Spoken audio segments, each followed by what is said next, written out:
Welcome back. Here with us on Halftime Report, and it is almost budget day. Of course, we know that direct tax collections have been very robust this year. GST collections have been fairly benign as well. So what lies ahead? What is the expectation from the tax front or on the tax front? Well, we have with us Riaz Thingna, partner tax at Grant Thornton Bharat. Riaz, thank you very much for being with us this afternoon. So, I'll start with your broad expectations. Given that there's been tax buoyancy, this is one of those years where we're not crying out loud. I think direct tax collections are already at about 87% of the full year target. Expectations are we'll surpass the full year target. So, given this context, what would your broad expectations be on how the finance minister will rejig the resources at her disposal this time? Yeah, thanks a lot. Primarily, always before the budget, there are a lot of expectations. But this year, the expectations are even higher because it is considered to be the last full budget of the government before the next elections. And given the consistently high inflation rate, it is felt that there's a real need to put more money in the hands of the people.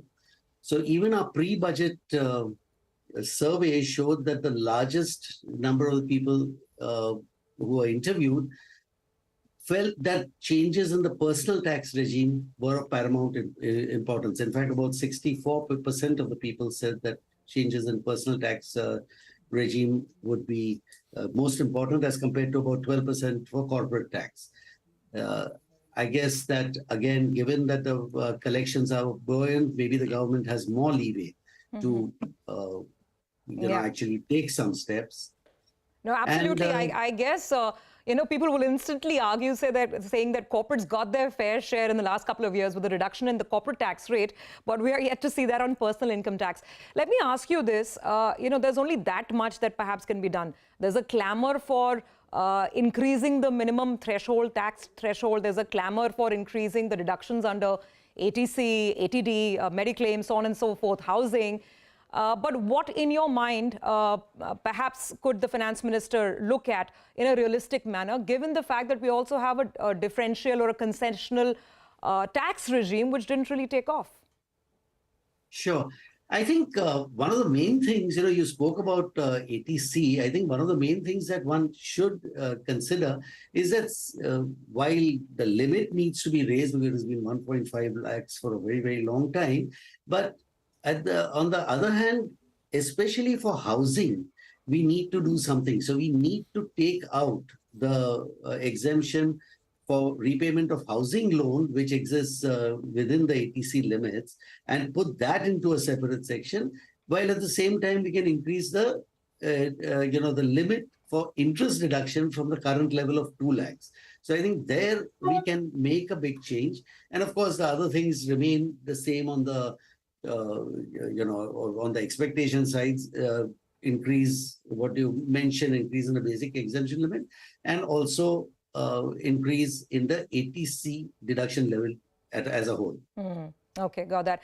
And the other sort of big talking point this time around is, expected changes in the capital gains regime. It is very confusing for anybody from a market standpoint, whether you're looking at listed equity, unlisted, you're looking at property, you're looking at debt mutual funds or listed government securities. If you were to advise the finance minister, let's say, what kind of rationalization would you want or would you hope for? Great. Yeah. So you rightly pointed out that the most important thing in the capital gains regime is the complex nature of computation.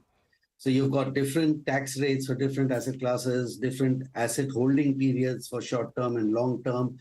Then there's a complex computational mechanism like assets acquired in foreign currency will be treated separately, indexation of cost, etc., and then varying surcharge rates. So one of the important things would be to make it simple. Just have 2 asset classes, and make it simple across the board with a standard rate. This entire thing leads to a confusion and to litigation. So I think that is one major thing. But there are some important elements that the finance minister may consider. Now today in the funding world, the PE funding, we have a lot of contingent consideration structures.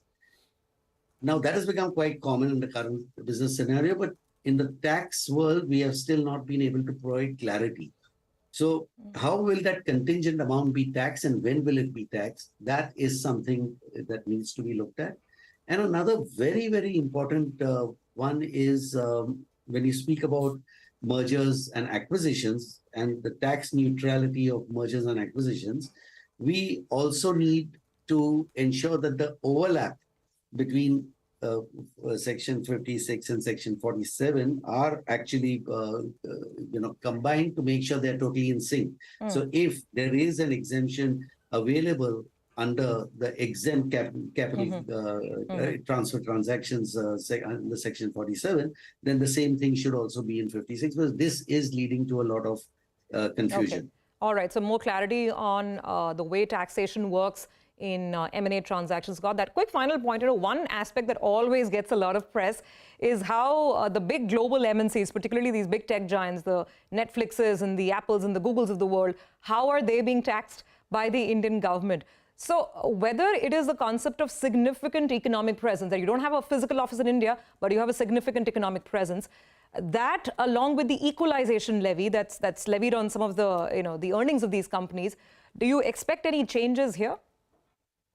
Maybe some areas of clarity where there is an overlap between equalization levy and normal tax. That is where I guess that some clarity should come. But by and large, this entire tax regime has been put in place, and I think it is with an intent. So I don't expect other major changes to come in there.